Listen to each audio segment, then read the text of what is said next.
नमस्कार मंडळी मी वास्तू ज्योतिष सल्लागार नयन धोत्रे आपल्या सगळ्यांचं स्वागत करतो आपल्या या आवडत्या यूट्यूबवरील चॅनल ज्योतिष कट्टामध्ये। मंडळी, आजच्या भागामध्ये आपण माहिती करून घेणार आहोत राशी चक्रातल्या पहिल्या म्हणजेच मेष राशीच्या एप्रिल 2026 महिन्यातल्या मासिक राशी भविष्याची। हे राशी भविष्य नेहमीप्रमाणेच आपण आपल्या चंद्र राशी म्हणजेच जन्म राशीनुसार माहिती करून घेत आहोत। तसेच यामध्ये सांगितलेली जी काही माहिती आहे ही आपल्या वैयक्तिक कुंडलीतील ग्रहस्थिती, परिस्थिती, दशा महादशा यानुसार आपल्याला अनुभवायला मिळते हे लक्षात घेऊन आपल्याला हा व्हिडिओ पाहायचा आहे। असं असलं तरी महत्त्वाचे मिळणारे शुभ किंवा अशुभ ढोबळ परिणाम निश्चितपणे आपल्याला अनुभवायला मिळतातच आणि म्हणूनच आपण करू शकता या महिन्याचं परिपूर्ण नियोजन। व्हिडिओच्या नंतरच्या भागात आपण जाणून घेणार आहोत याच महिन्यातले शुभ आणि अशुभ दिवस अगदी दैनंदिन राशी भविष्याप्रमाणे म्हणजेच दैनंदिन राशी भविष्य म्हणजेच एकाच व्हिडिओमध्ये आपण दैनंदिन आणि मासिक राशी भविष्याचा वेध घेणार आहोत व शुभ परिणाम वाढवणारे आध्यात्मिक उपाय व्हिडिओच्या शेवटच्या भागात। तेव्हा व्हिडिओ अगदी शेवटपर्यंत संपूर्ण पहा। मंडळी, याच व्हिडिओच्या खाली विवाह, करिअर आणि एप्रिल महिन्यातील शुभ मुहूर्त असे काही महत्त्वाच्या व्हिडिओंची लिंक सुद्धा दिलेली आहे। हे व्हिडिओ सुद्धा आपल्याला निश्चित उपयोगी पडतील, अवश्य ते सुद्धा पहा। चला तर मग आजच्या या भागामध्ये आपण जाणून घेऊया हा एप्रिल महिना कसा राहणार आहे आपल्या मेष राशीसाठी। आपल्या राशीचा स्वामी ग्रह मंगळ, हा मंगळ ग्रह या संपूर्ण महिन्यात म्हणजे 2 एप्रिल पासून कुंडलीच्या 12व्या घरातून गोचर भ्रमण करत राहणार आहे। कुंडलीतलं हे 12वं घर ओळखलं जातं व्ययस्थान म्हणजेच खर्चाचं स्थान म्हणून। यामुळेच या महिन्यात आपल्याला आपल्या व्यवहारात होणारा अतिरिक्त खर्च जो आहे त्यावर लक्ष ठेवायचं आहे आणि नियंत्रण सुद्धा। तसेच मंगळ ग्रह हा घातपात अपघात याचा कारक ग्रह असल्यामुळे कोणतेही धाडस ज्यामध्ये जीवाला धोका आहे अशा गोष्टींपासून स्वतःला लांब ठेवायचं आहे, अगदी जाणीवपूर्वक, प्रयत्नपूर्वक।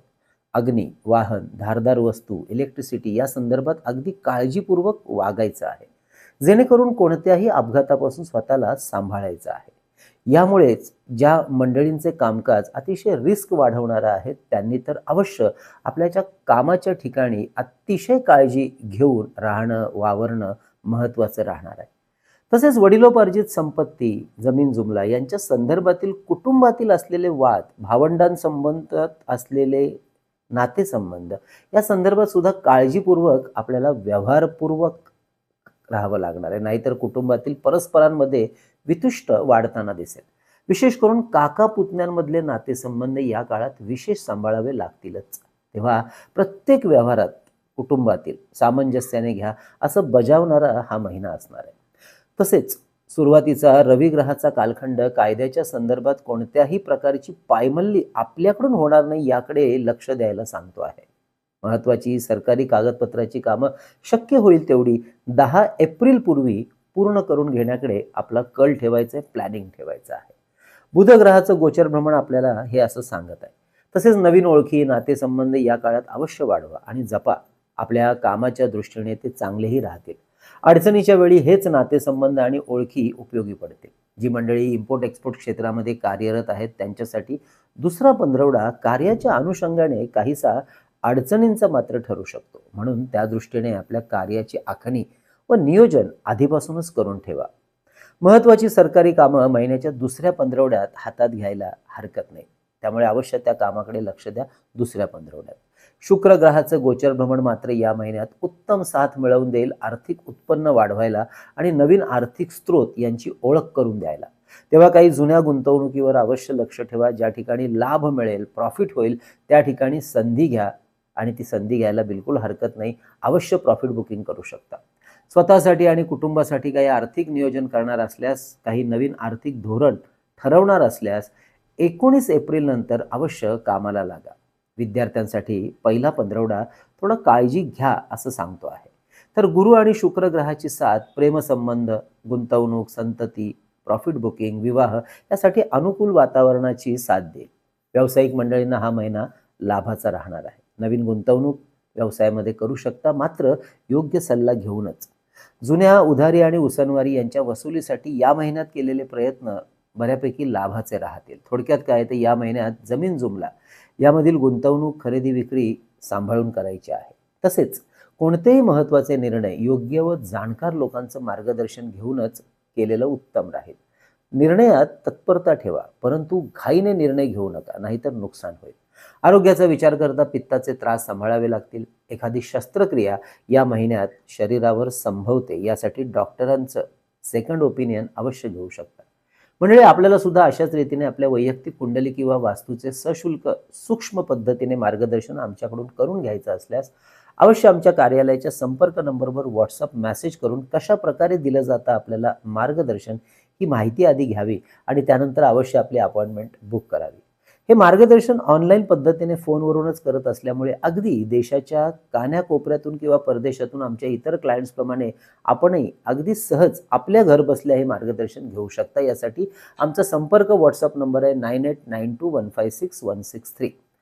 शेअर मार्केटच्या गुंतवणुकीचा या महिन्यातला विचार केल्यास FMCG, IT, finance, engineering, chemical हे सेक्टर विशेष फायदा मिळवून द्यायला मदत करतील. अर्थात योग्य मार्गदर्शन घेऊन गुंतवणूक करा.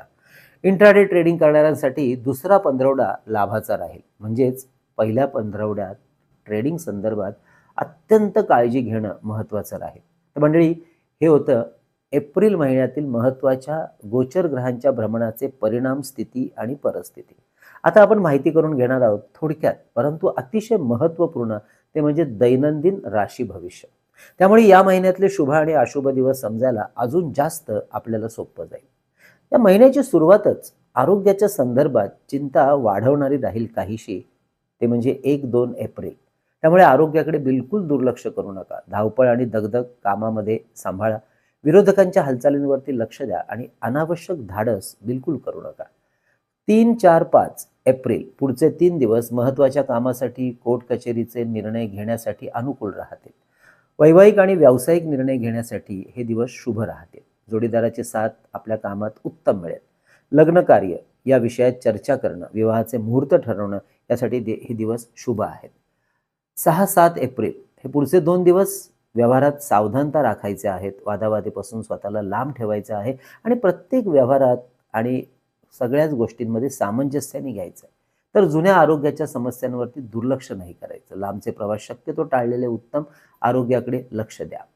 8 ते 14 एप्रिल हे पुढचे 7 दिवस आपल्या कार्याच्या अनुषंगाने अतिशय उत्तम, भाग्याची साथ मिळवून देणारे राहतील.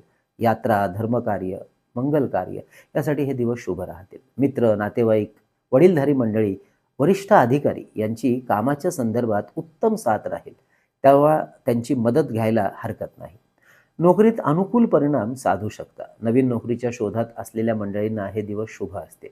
धनवृद्धी, भाग्यवृद्धी याचा एक अतिशय सुंदर चांगला अनुभव या काळात आपल्याला मिळताना दिसेल. थांबून राहिलेल्या कामाला पुन्हा एकदा गतिमान करण्यासाठी हे दिवस उत्तम राहतील. 15-16 एप्रिल कुटुंबाच्या आणि स्वतःच्या आरोग्याकडे लक्ष द्यायचंच आहे. नवीन गुंतवणूक, महत्त्वाचे निर्णय या दिवसात सांभाळून घ्या. उसनवारी आणि उधारी टाळा. परदेश गमनाची संधी मात्र घेऊ शकता. आर्थिक खर्च थोडेसे या काळात जास्त वाढताना दिसतील, त्यामुळे अनावश्यक खरेदीला थोडासा आळा घाला. घातपात, अपघात यासाठी हे दिवस अशुभ राहतील, त्यामुळे सांभाळायचं आहे. 17 ते 23 एप्रिल हे पुढचे 7 दिवस अतिउत्तम दिवस स्वतःसाठी आणि कुटुंबासाठी सुद्धा. त्यामुळे महत्त्वाचे निर्णय अवश्य घेऊ शकता. उत्साह आणि आनंद वाढवणारे हे दिवस राहतील. नवीन गुंतवणूक, जुन्या गुंतवणुकीतून प्रॉफिट बुकिंग यावरती अवश्य लक्ष द्या. हे दिवस शुभ असतील. 24-25 एप्रिल हे पुढचे 2 दिवस थोडंसं घराच्या कामाकडे लक्ष द्या असं सांगणारे आहेत. कुटुंबातील कुरबुरी थोड्याशा वाढतील, मात्र भूमी, भवन, वाहन यांच्या खरेदी, विक्री आणि गुंतवणुकीसाठी शुभ दिवस. 26-27 एप्रिल हे पुढचे 2 दिवस विद्यार्थी, गुंतवणूकदार, नोकरदार यांच्यासाठी शुभ असतील. प्रॉफिट बुकिंग, नवीन गुंतवणूक, महत्त्वाच्या परीक्षा, इंटरव्ह्यूज यासाठी अनुकूल राहतील. तर महिन्याचे शेवटचे 3 दिवस 28, 29, 30 एप्रिल पुन्हा एकदा आरोग्याच्या संदर्भात काळजी घ्यायला लावणारे दिवस असतील. तर मंडळी, ही आहे या 30 दिवसांची माहिती.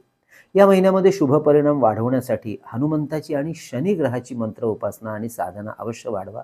यासाठी रोज हनुमान चालिसा किंवा भीमरूपी मारुती स्तोत्र याचं पठण आवर्जून करा.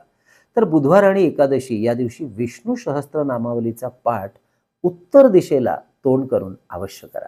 मंडळी, ही होती आपल्या मेष राशीची या एप्रिल 2026 महिन्यातल्या मासिक आणि दैनंदिन राशी भविष्याची माहिती. माहिती कशी वाटली अवश्य कळवा. व्हिडिओ जास्तीत जास्त लोकांपर्यंत शेअर सुद्धा करा आणि हो, आवडला आहेच तर लाईक सुद्धा करा. मंडळी, आपल्या ज्योतिष कट्टाच्या वतीने आपण 3 पुस्तकं प्रकाशित केले. त्यापैकी विविध स्तोत्र आणि मंत्र यांचं संकलित केलेलं अप्रतिम पुस्तक चैतन्य लहरी हे भारतात कुठेही मागवायचं असेल तर आपल्या कार्यालयाच्या संपर्क नंबरवर ₹331 फोन पे करून त्याचा स्क्रीनशॉट, तुमचा संपूर्ण पत्ता, पिनकोड नंबर आम्हाला व्हॉट्सअप करा. तसेच मंडळी, श्री सप्तशती गुरुचरित्र सार हा टेंभे स्वामी महाराजांनी लिहिलेला अप्रतिम 700 ओव्यांचा ग्रंथ स्त्री, पुरुष, आबालवृद्ध कोणीही याचं वाचन आणि पारायण करू शकता. ₹151 फोन पे करून आपण हा घरपोच मागवू शकता.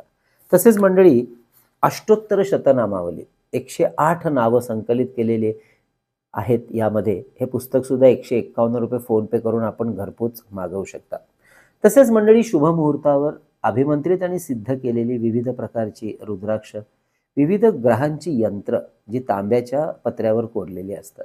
विद्यार्थ्यांसाठी गणेश रुद्राक्ष, सिद्धी गणेश यंत्र, सरस्वती यंत्र, एकाग्रता आणि स्मरणशक्ती वाढीसाठी. तर आपल्या ऐहिक सुखासाठी श्रीयंत्र, कुबेर यंत्र, वास्तुदोष निवारण यंत्र, अन्नपूर्णा यंत्र, सुदर्शन यंत्र, मेरुश्री यंत्र, लक्ष्मी कवडी ही यंत्र आपण आपल्या वास्तूत आणि कार्यालयात सुद्धा ठेवू शकता. आपल्याला ही मिळवायची असतील तर अवश्य व्हॉट्सअप करा, माहिती घ्या आणि त्यानंतर आपली ऑर्डर बुक करा. तर आपल्या वास्तूतली चैतन्य ऊर्जा वाढवण्यासाठी हे धूपदीप पात्र जे पितळेचं आहे आणि त्यामध्ये 2 तांब्याच्या वाट्या बसवलेल्या आहेत. याची माहिती सुद्धा डिस्क्रिप्शनमध्ये आहेच. मागवायचं असेल तर आपण अवश्य ऑर्डर बुक करू शकता. तर मंडळी, असा हा एप्रिल महिना आपल्या मेष राशीला आनंदाचा, समृद्धीचा जाऊ ही भगवंता चरणी प्रार्थना. पुढच्या भागामध्ये आपण वृषभ राशीसाठी माहिती घ्यायला पुन्हा एकदा आपल्या चॅनलला भेट द्या. तर मंडळी, कळावे लोभ आहे असावा. धन्यवाद.